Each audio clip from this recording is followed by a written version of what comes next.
चिदाकाश लीला ललित चिन्मय प्रेम प्रकाश श्रीहर्षण हिया लीला विमला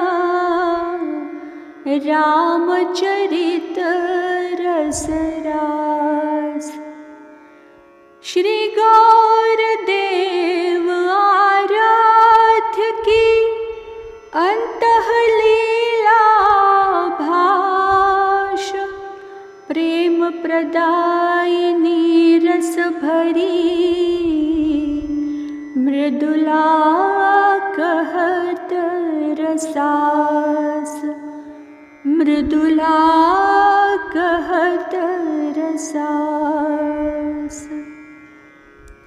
श्री सीताराम जी महाराज की जय। अनंत श्री विभूषित हमारे सद्गुरुदेव भगवान श्रीमद् राम हर्षणदास जी महाराज जी ने हम सब अपने आश्रित जनों के कल्याण, आत्मचिंतन व कालक्षेप हेतु अपने चित्त रूपी गगन में उदित श्री सीताराम जी की चिन्मयी लीलाओं का वर्णन अपनी असमोर्ध्व कृति चिदाकाश की चिन्मयी लीला में किया है, जिसका पठन पाठन व स्मरण चिंतन अध्यात्म प्राप्ति की हेतुभूता है। उपरोक्त ग्रंथ की क्रमशः वाक सेवा प्रस्तुत की जा रही है। आइए हम अग्रिम लीला में प्रवेश करते हैं। आहा, कैसा मनोरम सुहावना समय है संध्या का, किंतु लगता है कि यह रजनी की इतिका धूम्रवर्ण साटिका पहने हुए अपनी स्वामिनी के आगमन की सूचना जगत जनों को देने आई है। अतएव पर नारी का मुख न देखने वाले भगवान भास्कर संप्रवेग से स्वरथ को बढ़ाकर अस्ताचल देश में चले गए हैं, किंतु उनका साथी अरुण अपनी अरुणिम आभा को इसलिए छोड़ गया है कि काला परिधान धारण किए हुए रजनी की सवारी संकोच के साथ शनैः शनैः आए, जिससे दिवाकर के रथ की छाया का भी स्पर्श निशाचर की पत्नी को न हो।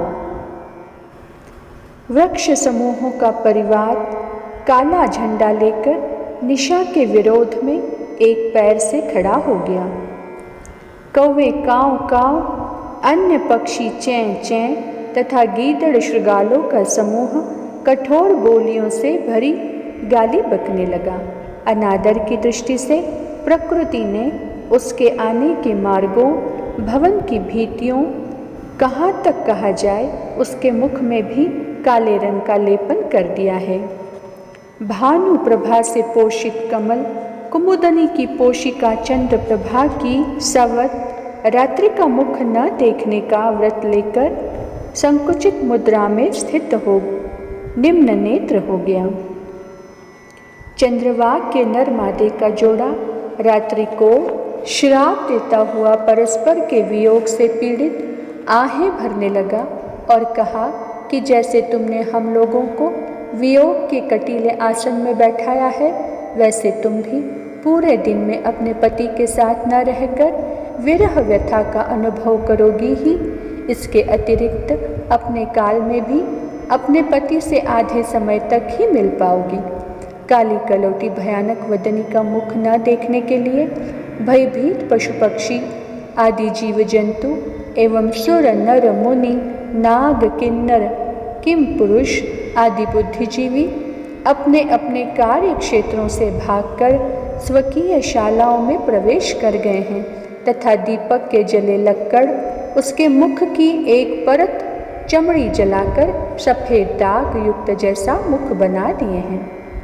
कुछ लोग कीर्तन, भजन, पूजा पाठ, देव आरती और स्तवन के द्वारा उस मोह मूलक रात्रि का विनाश कर देने के साधन में संलग्न हो गए हैं, किंतु रजनी के आगमन में उसी के समान काली करतूत वाले कुछ विपक्षी उसके आने की बधाई देने को समातुर हो गए।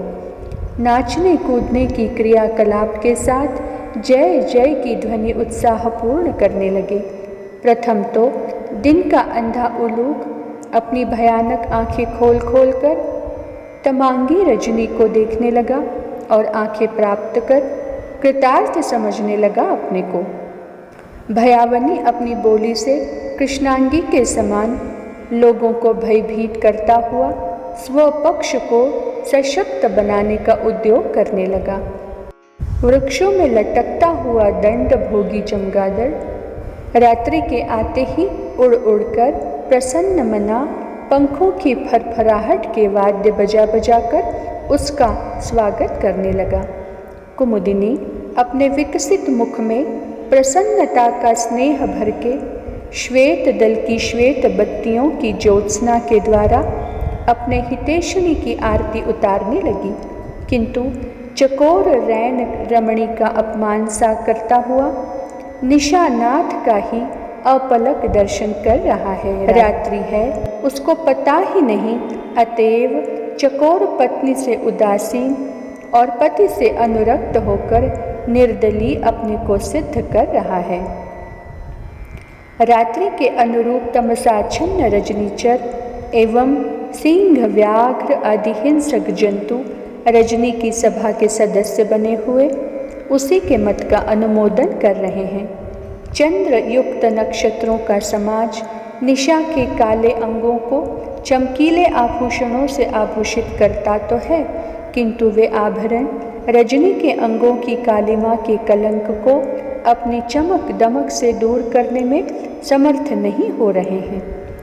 सर्व जीवों को निद्रा के अंक में स्थित कर देना और विषय लोलुपों को विषय उपलब्धि कराने का हेतु होना रूप दो गुणों के कारण ही सारग्राही ब्रह्मा ने दिवस की महत्ता प्रकट करने के लिए इसके प्रतिकूल कार्यवाही अब तक नहीं की है, अन्यथा इसका अस्तित्व ही न रहता। इसलिए विधिना के विधान पर सारी सृष्टि ने भी अपनी सम्मति प्रदान कर दी है, जिससे वह दिन की भांति उसी प्रकार जीती है जैसे दैवी और आसुरी संपत्तियां सृष्टि सृजन के साथ उत्पन्न होकर प्रलय पर्यंत बनी ही रहती हैं। क्यों किशोरी जी, यह वार्ता समीचीन है ना? सिद्धि कुंवरी ने कहा। युक्ति और दृष्टांत के दो पंखों वाला वार्ता का विष्णु वाहन गरुड़ नामक शोभन शकुन आप श्री के मुख के वैकुंठ से निकलकर साहित्य के सर्वोच्च आकाश में परिभ्रमण करता हुआ अपने पंखों की शब्दावली से सबको सामवेदीय स्वर श्रवण करने के समान सुखदायक सिद्ध हो रहा है। विशेषकर सीता को अत्यधिक आनंद विवर्धक इसलिए है कि उसे अपनी भाभी से संबंधित सभी वस्तुएं परम प्रिय हैं। तमोमयी रजनी का लोक में प्रवेश करना लोक को तमसाच्छन्न बनाने की व्यापार वृत्ति है, अतएव हम दोनों वहाँ चलें जहाँ न दिन है न रात, न सूर्य है न चंद्र, न जागृत अवस्था है न सुषुप्ति, न स्वप्न और न काल की कलना है। गृह वाटिका की नेत्र प्रिय मयंक की प्रियता से वितृष्ण अब इसका यही विसर्जन कर दें और यज्ञ कुंड के श्रेय संवर्धक आसन के यान में बैठ जाएं। पुनः हम दोनों चित्त में चिंतन करते हुए उपर्युक्त चिद प्रदेश में पहुँच चले। ठीक है न भाभी जी? इससे वहाँ तम का आदर्शन सिद्धि को स्वयं सिद्ध हो जाएगा। प्रकाश का अभ्यासी मन भी अंधकार से अकुलाकर कहीं खिन्न न हो जाए, अतः उसे अनुकूल स्थान में स्थित कर देना उपयुक्त होगा। आपका आचार विचार एवं उसका प्रचार प्रसार वेद ब्रह्म के गर्भ में स्थित सारतम तत्व का जनहितकारी प्रदर्शन है। आपकी मनोरम मधुर मधुर वाणी में वेद वेद्य से संबंधित चर्चा का अमृत घोल भरा रहने से श्रवणवंत सुनकर अमृत बन जाते हैं। सर्वभावेन अप्रतिम अनाख्येय और असमोर्ध्व त्रिभुवन धन्या विश्ववंद्या वैदेही के सदृश ननन पाने का सौभाग्य सिद्धि को छोड़कर किसी सुर नर मुनि की वधु को क्या प्राप्त हुआ है? नहीं, तमसाच्छन्न दिखने वाली 10 दिशाओं के देश से उठाकर अमल प्रकाशमय भवन में अपने भाभी को संस्थित करने वाली सीताग्रज की अनुजा की जय हो, सदा जय हो। चले लाडली जू यज्ञ कुंज को।